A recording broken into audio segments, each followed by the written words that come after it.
First of all, நான் என்னோட producer and டைரக்டருக்கு பெரிய தேங்க்ஸ் சொல்லிக்க விரும்புகிறேன் for giving me this opportunity. இந்த மாதிரி ஒரு படத்தில் ஒரு இம்பார்ட்டன்ட் ரோல் ப்ளே பண்ணுறதுங்கிறது எல்லாருக்குமே வந்து இந்த மாதிரி இல்லை, எந்த படத்துலையுமே ஒரு இம்பார்ட்டன்ட் ரோல் ஒரு ஹீரோயினாக இருந்து அந்த கதைக்கும் அவங்களுக்கும் சம்மந்தமாக இருக்குது அப்படிங்கிற மாதிரி ஒரு ரோல் கிடைக்கிறதே வந்து எங்களுக்குலாம் இப்போ பெரிய விஷயமா இருக்குது. ஸோ அந்த வகையில் இந்த ரோல் வந்து is a very deep role, very important role to the story. So இந்த மாதிரி ஒரு ரோலுக்கு என்ன பிக் பண்ணதுக்கு ரொம்ப thank you to the director and the producer. Mukesh sir சொன்ன மாதிரி நாங்கள் இந்த படத்துக்கு வந்து நிறையா ஹார்ட் ஒர்க் பண்ணியிருக்கோம். டபுள் கால் ஷீட்லாம் போய் நிறையா கண்டினியூவஸ் டேஸ் ஒர்க் பண்ணியிருக்கோம். எங்களோட டைரக்டர் அண்ட் எங்களுக்காவது ஆஸ் ஆக்டர்ஸ் அங்கங்கே பிரேக் கிடைக்கும், பட் டைரக்டர் அண்ட் சினிமாட்டோகிராஃபர் கொஞ்சம் கூட பிரேக் இல்லாமல் கண்டினியூஸாக ஒர்க் பண்ணியிருக்காங்க. அஃப்கோர்ஸ் எல்லா படமுமே ஹார்ட் ஒர்க் பண்ணி தான் பண்ணுறாங்க. நாங்களும் அது மாதிரி தான் ரொம்ப முயற்சி எடுத்து ஒரு தரமான படமாக கொடுக்கணும்னு சொல்லிட்டு ரொம்ப ஹார்ட் ஒர்க் பண்ணியிருக்கோம். ஸோ ப்ளீஸ் படத்தை பாருங்கள், be kind to us and support us. Thank you very much. மேடையில் இருக்கிற பெரியவர்களுக்கும் பத்திரிகையாளர்களுக்கும் என்னுடைய பணிவான வணக்கங்கள். பொதுவாக இந்த சமீப காலமாக ஒரு 5-6 ஆண்டுகளாகவே வந்து தமிழ் சினிமாவில் இந்த பேய் படங்கள், ஹாரர் ஜானர் வந்து ரொம்ப வெற்றிகரமாக போயிட்டுருக்கு. இது கொஞ்சம் இதுக்குள்ளே போய் பார்க்கும்போது இது வெறும் திரைப்படத்துறையில் மட்டும் இல்லை, பொதுவாகவே நம்ம நடைமுறை வாழ்க்கையிலே வந்து இந்த ஹாரர்ன்ற விஷயம் வந்து நிறைய விஷயங்கள் ப்ளே பண்ணிகிட்ருக்கு அப்படின்னு தோணுது. உதாரணத்துக்கு நிறைய பள்ளிக்கூடங்களில் பார்த்திங்கன்னா இந்த ஹாலோவின் பார்ட்டி அதெல்லாம் கொண்டாடுறாங்க, பேய்க்குன்னு ஒரு திருவிழா கொண்டாடுறாங்க. இது மேற்கத்திய கலாச்சாரத்திலிருந்து நம்ம பள்ளிகளுக்கு வந்த ஒரு அம்சம். அதே மாதிரி தீம் பார்க்ஸில் பார்த்திங்கன்னா உயிரச்சம் கொடுக்கக்கூடிய விளையாட்டுக்கள்லாம் வந்து நிறைய வந்திருக்கு நிறைய தீம் பார்க்ஸில். அதே மாதிரி ஷாப்பிங் மால்ஸ் எல்லாம் போனீங்கன்னா ஸ்கேரி ஹவுசஸ்லாம் நிறைய இருக்குது இன்றைக்கி. ஸோ பெரிய கூட்டம் நிற்குது, உள்ளே போய் பயந்து மிரண்டு வெளியே ஓடி வர்றதுக்குன்னு ஒரு கூட்டம் நிற்குது. ஸோ இது வந்து பொதுவாகவே வந்து இந்த பயம் அப்படின்ற ஒரு விஷயம் வந்து இயல்பாக ஏற்படும் போது அதை வந்து நாம் விரும்புறதில்லை. ஆனால் அதுவே ஒரு பொழுதுபோக்காக நமக்கு கொடுக்கப்படும் போது அதை வந்து நாம் விரும்புகிறோம். ஸோ இந்த ஒரு உளவியல் வந்து தமிழ் சினிமாவில் இந்த பேய் படங்கள்லாம் வெற்றி பெறுவதற்கு காரணமாக இருக்குது அப்படின்னு நான் நினைக்கிறேன். அந்த வரிசையில் களம் திரைப்படமும் வந்து ஒரு சுவாரஸ்யமான மாயையாக இருக்கும் அப்படின்னு தோணுது. இந்த படத்தில் மொத்தம் 3 பாடல்கள். அதில் பார்வதி ஒரு பாடல் எழுதியிருக்காங்க, நான் 2 பாடல்கள் எழுதியிருக்கேன். இதில் ரொம்ப சேலஞ்சிங்காக இருந்த ஒரு பாடல் இப்போ நீங்கள் பார்த்த இந்த பாடல், மாயம் காண வாராயோ உன் கண்கள் பொம்மையோ, அந்த பாட்டு. இந்த பாட்டு வந்து படத்தில் நீங்கள் அந்த ட்ரெய்லரில் ஒரு வீடு பார்த்துருப்பீங்க. படத்தில் வந்து அந்த வீடு தான் அந்த பாட்டை பாடுது. ஸோ கதாநாயகன் கதாநாயகி பாடலை, படத்தில் வந்து இந்த பாட்டை பாடுகிற கதாபாத்திரம் வந்து வீடு. ஸோ அந்த வீட்டுக்கு வந்து அந்த வீட்டை ஒரு பெண்ணாக உருவகப்படுத்தி அந்த ஓகே உருவம் மட்டும் கொடுத்தா போதுமா, என்ன உணர்ச்சியில் அது பாடினா நல்லாயிருக்கும் அப்படின்னு யோசிச்சப்ப ஒரு பெண் தன்னுடைய காதல் இயக்கத்தில் பாடினா எப்படி இருக்கும் அப்படின்னு அந்த வீட்டுக்கு வந்து ஒரு உணர்ச்சியும் உருவமும் கொடுத்து உருவாக்கப்பட்ட ஒரு பாட்டு. அந்த பாட்டில் பல வரிகளில் வந்து மனக்கூடத்தின் ஊடே குலுவாய் நுழைந்தாயே உன்னை கொண்டாடி ஓய்வேனே அப்படின்னு வீடு தொடர்பான வார்த்தைகள்லாம் இருக்கும். அறை, ஜன்னல், கூடம் அப்படின்ற வார்த்தைகள்லாம் வரும். ஸோ இந்த பாட்டோட ஒரு மிகப்பெரிய பலம் வந்து பிரகாஷ் நிக்கி அவருடைய இசை, நடுவில் வர அந்த வயலின், அதெல்லாமே வந்து நான் வந்து மொழியை பயன்படுத்தி கவிதை எழுத முயற்சி செஞ்சுட்டு இருந்தப்ப அவர் இசைக்கருவிகளை பயன்படுத்தி ரொம்ப ஈஸியாக கவிதை எழுதிட்டு போயிட்டார். அதே மாதிரி வந்து இந்த படத்தில் இன்னொரு பாட்டு, அணுவை பிளந்தாய் அமிர்தம் பொழிந்தாய் உயிரின் விருந்தாய் வந்தாய் அழகே உடலே குழலாய் விடிகள் துளையாய் சிரிக்கும் இசையாய் நின்றாய் உறவே அப்படின்ற பாட்டு. அந்த பாட்டு வந்து ஸ்வேதா மோகன் பாடியிருக்காங்க. அதுக்கும் பிரகாஷ் நிக்கி வந்து விளையாடியிருக்காரு அப்படின்னு சொல்லலாம். ஸோ இந்த படத்தோட கதை, திரைக்கதை, வசனம் இதை வந்து சுபிஷ் சந்திரன் எழுதியிருக்காரு. ராபர்ட் இந்த படத்தை இயக்கியிருக்காரு. இது வந்து இது ரொம்ப வித்தியாசமான பேய், இது ரொம்ப டிஃப்ரெண்ட்டாக இருக்கும் அப்படின்லாம் சொல்ல முடியுமான்னு எனக்கு தெரியல. ஆனால் கண்டிப்பாக எல்லாரையும் பயமுறுத்துகிற ஒரு பொழுதுபோக்காக இருக்கும் அப்படின்னு நான் நம்புகிறேன். நன்றி, வணக்கம். எல்லாருக்கும் வணக்கம். நான் ஏற்கனவே சில பாடல்கள் எழுதி வெளியாகி இருக்கு. ஜில்லா திரைப்படத்தில் வரசா போகையிலே, திருமணம் என்னும் நிக்கால, கண்ணுக்குள் பொத்தி வைப்பேன் போன்ற பாடல்கள்லாம் எழுதியிருக்கேன். எல்லாமே காதல் பாடல்கள் தான் இது வரைக்கும் வெளியாகி இருக்கிறது. அதுலேருந்து முற்றிலும் மாறுபட்டு இந்த களம் திரைப்படத்துக்காக புது புது அப்படின்னு தொடங்குற ஒரு பாடல் எழுதியிருக்கேன். ஒரு மிரட்டலான துணியோடு இருக்கக்கூடிய ஒரு பாடல் தான் இது. எனக்கு கதை முழுசாக தெரியும். ஸோ அந்த கதையோட சாரத்தை இந்த பாடல் வரிகளில் நீங்கள் தெரிஞ்சுக்கலாம். படம் ரொம்ப நல்லா வந்திருக்குன்னு நான் கேள்விப்பட்டேன். இந்த பாடலை எனக்கு கொடுத்த இயக்குனருக்கும் ஸ்கிரிப்ட் ரைட்டருக்கும் இசையமைப்பாளர் பிரகாஷ் நிக்கிக்கும் என்னோட நன்றி. மறுபடியும் வெற்றி விழாவில் சந்திப்போன்னு நம்புகிறேன். நன்றி, வணக்கம். இங்கே வந்திருக்கும் அனைவருக்கும் எனது வணக்கம். இந்த சாங் பண்ணும்போது இந்த ட்ரைலர் விஷயம் இதெல்லாம் எனக்கு எதுவும் தெரியாது. வெறும் சாங் மட்டும்தான் சொன்னாங்க. சாங் ஒண்டி தான் நாங்கள் பண்ணி கொடுத்தோம். என் பேர் சங்கர். இப்போ இந்த ட்ரைலரை பார்த்த உடனே எனக்கு ரொம்ப என்னோடய ஃப்ரெண்டு தான் டைரக்டர் ராபர்ட். அவர்கிட்ட எப்படி சொல்கிறதுன்னு தெரியல. சொன்னேன், ரொம்ப நல்லா இருக்குது ராபர்ட்னு சொல்லிட்டு. நானும் நிறைய படம் பண்ணியிருக்கேன். இந்த சாங் எனக்கு ஒரு சேலஞ்சிங்காக இருந்தது. டான்ஸ் மூமெண்ட்லாம் எதுவுமே கிடையாது. ஒரு சேர்லேயே உக்காந்துட்டு ஆக்ஷன்ஸோடு பண்ணணும். எல்லாமே ஃப்ரெண்ட்லேயும் ஏதாவது டான்ஸும் கிடையாது, எதுவுமே இல்லை, பாடணும் அப்படின்னும் போது அந்த படத்தோட ஹீரோயின் அவங்கக்கிட்ட சொல்லி இதுக்குள்ளே என்னென்ன பண்ண முடியுமோ அதெல்லாம் பண்ணியிருக்கோம். சாங்கும் ரொம்ப நல்லா வந்திருக்கு, ட்ரையல்ஸும் ரொம்ப நல்லா வந்திருக்கு. இந்த பாட்டை எனக்கு கொடுத்த ராபர்ட்டுக்கும் இந்த டீமுக்கும் என்னோடய வாழ்த்துக்கள். வந்த அனைவருக்கும் என்னோடய வாழ்த்துக்கள். எல்லாருக்கும் வணக்கம். ஸ்டேஜில் இருக்கிற எல்லா சீஃப் கெஸ்ட்டுக்கும் வணக்கம். எல்லா ப்ரெஸ்ஸுக்கும் வணக்கம். இந்த மூவி பற்றி சொல்ல போச்சுன்னா ஆக்சுவலி இட்ஸ் கம்ப்ளீட்லி ஒரு ஸ்க்ரீன் ப்ளே ஓரியன்ட் மூவி. சுபீஷ் சந்திரன் அவர் வந்து ஸ்கிரிப்ட் எழுதியிருக்காரு. அதுக்கப்புறம் ஸ்பெஷலி சொல்ல போச்சுன்னா டைரக்டரோட இன்வால்மெண்ட் வந்து நிச்சயமாக சொல்லி ஆகணும். ஈச் விஷயத்துலேயும் ஒவ்வொரு சாங் எக்ஸ்பிளைன் பண்ணுறதுலேயும் அவர் வந்து ஒவ்வொரு விஷயங்களும் சூஸ் பண்ணுறதுலேயும் வந்து அவ்வளோ கான்சென்ட்ரேட் பண்ணிக்கிட்டாரு. சுபீஷ் சந்திரன் வந்து அவரும் வந்து எல்லா விஷயத்துலேயும் நாட் லைக் ஒரு ஸ்க்ரீன் ப்ளே மட்டும் இல்லாமல் சாங்கோட விஷயத்தில் எப்படி இந்த சாங் வந்தால் நல்லாயிருக்கும் சொல்லி எல்லா ஐடியாஸும் இன்புட்டும் அவரும் ரொம்ப ரொம்ப ரொம்ப ரொம்ப எல்லா விஷயத்துலையும் இன்புட் கொடுத்தாரு. இந்த படத்தோட ப்ரொடியூசர் சந்திரன் சார், அவருக்கும் என்னோட நன்றி சொல்லி ஆகணும். அதுக்கப்புறம் கேமராமேன், அவரும் ரொம்ப நல்லா பண்ணியிருக்காரு. ஆர்ட் டைரக்டர், அதுக்கப்புறம் எல்லாருமே இந்த படத்தில் ஒரு டீம் ஒர்க்காக ஒரு இந்த பட்ஜெட்டுக்குள்ளே இவ்வளோ ஒரு நல்ல படம் பண்ண முடியுமான்னு யோசிக்கிற அளவுக்கு ரொம்ப அழகாக பண்ணியிருக்காங்க.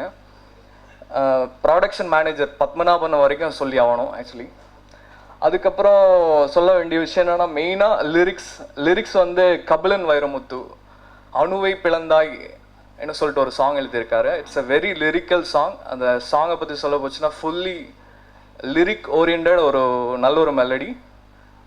அதுக்கப்புறம் மாயம் காண வாராயோன்னு சொல்லிட்டு இன்னொரு சாங் எழுதியிருக்காரு. இட்ஸ் அ ஸ்லோ மெலடி, நீங்கள் எல்லாம் கேட்டிருப்பீங்க. இப்போது இவ்வளோ நாள் நீங்கள் பார்வதி அவங்களோட சாங் வந்து ஒரு clean melody kind of song நீங்கள் கேட்டிருப்பீங்க. ஆனால் இது டிஃப்ரெண்ட்டாக அவங்க வந்து ஒரு ஹிப்ஹாப் கலந்த ரேப் கலந்த ஒரு சாங் பண்ணியிருக்காங்க. இதில் ஆக்சுவலி குவைட் இது உங்களோட எல்லா சப்போர்ட்டும் வேணும். ரொம்ப நன்றி. Thanks a lot. Good evening to the press and all the dignitaries on stage. Kanchana 2 apron, this is my next Tamil movie, and I'm really happy that Kalam is finally there. The release date is finally so close by. From the first day when I've met Robert sir, the director, in 5 minutes we just spoke and I just saw him the way he was explain பண்ணிட்டாங்க and 5 minutes குள்ள சரி sir நான் இந்த படம் பண்றேன் அவ்வளவுதான். I mean there was not ஒரு single second ஒரு doubt இல்ல that should I do this film, should I not. So I really thank Robert sir for considering me for this part, and my entire look in the movie, I must thank Veena for that, and all the ADs who sat with me for my dialogues and everything. I mean I really thank them. Subish sir, thank you so much for being such a great producer. Chandran sir also. I mean, it was so nice. You know, when we usually come for shoot, we are sitting, idly. Sometimes some days just go wasted. காலையிலேருந்து 6 மணி வரைக்கும் சரி இன்னைக்கு short இல்லை, sorry madam, backup சொல்லிட்டு.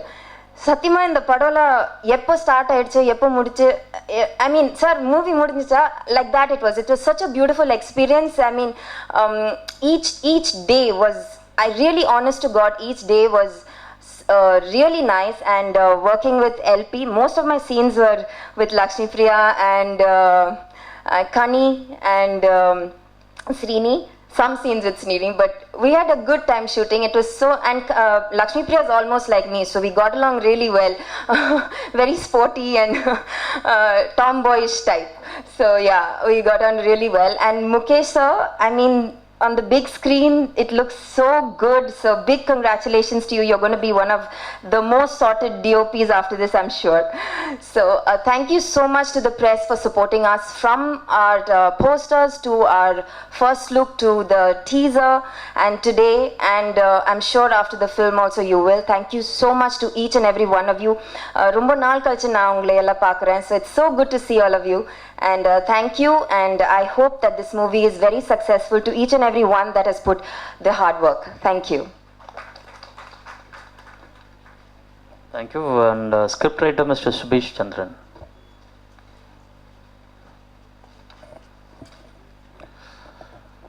மேடையில் இருக்கும் அனைவருக்கும் வணக்கம். இங்கு வந்திருக்கும் பத்திரிகை நண்பர்கள், ஊடக நண்பர்கள் அனைவருக்கும் என்னுடைய சிரம் தாழ்ந்த வணக்கங்கள்.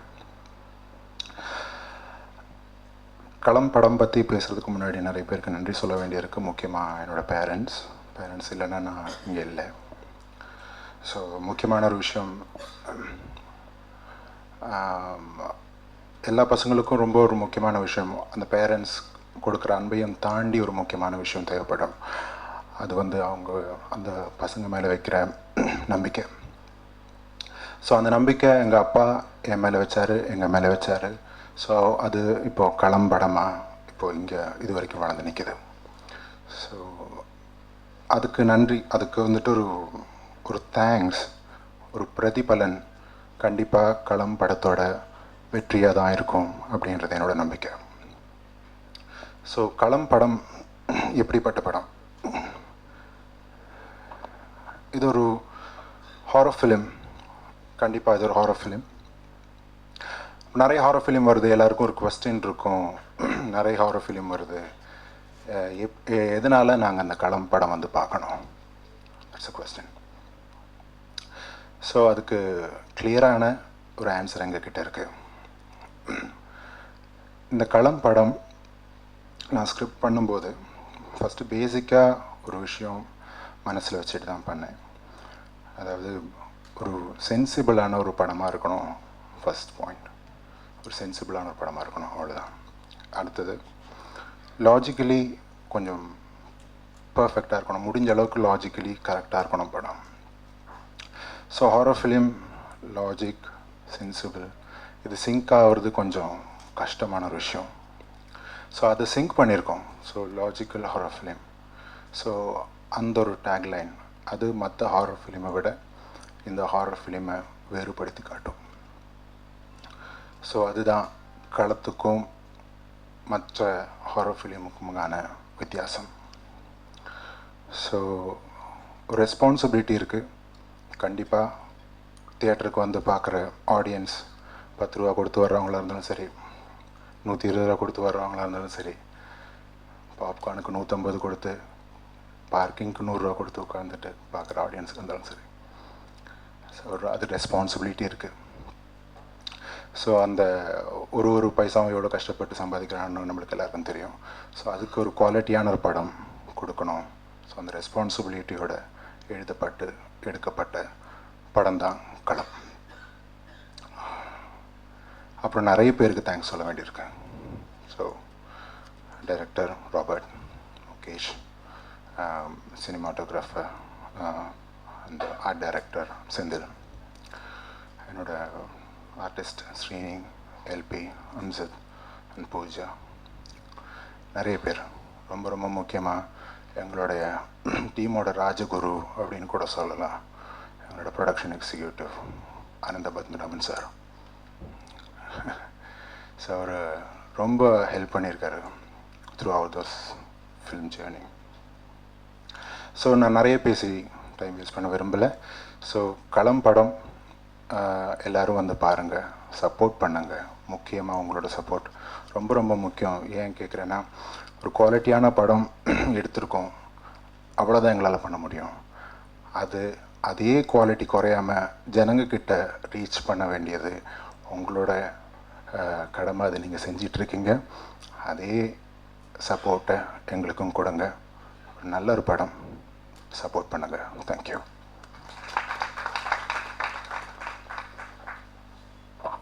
Thank you, sir. I request Director Susindran, sir.